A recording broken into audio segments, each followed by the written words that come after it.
Welcome to our channel. Today we how to set up tax documents folder system with Google Drive step by step clearly.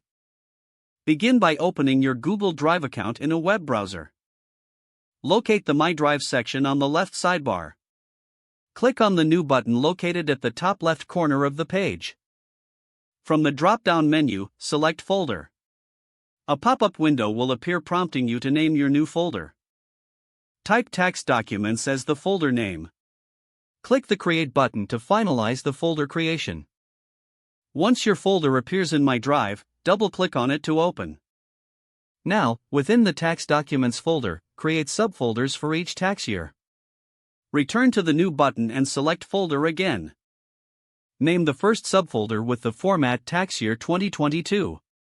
Repeat this process for each subsequent tax year you need. After creating your yearly folders, go back to the main Tax Documents folder. Inside each tax year folder, consider adding subfolders for different document types.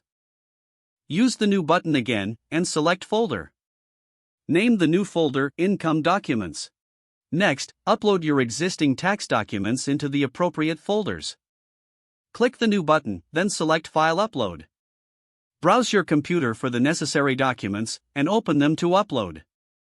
Ensure you upload documents to their respective yearly and category folders. For better organization, rename files to easily identify them. Right-click on any file and select Rename to change the file name. Consider using a consistent naming format for all files. If you have scanned documents, make sure they are clear and legible. Once everything is uploaded and properly organized, share access if needed. Right-click on a folder and select Share to add collaborators. Set appropriate sharing permissions according to your needs. Before finishing, take a moment to review your folder structure. Ensure each document is in the correct subfolder for easy retrieval. Your tax document folder system is now set up and organized on Google Drive. If the page does not load, refresh the browser or try again in a private or incognito window.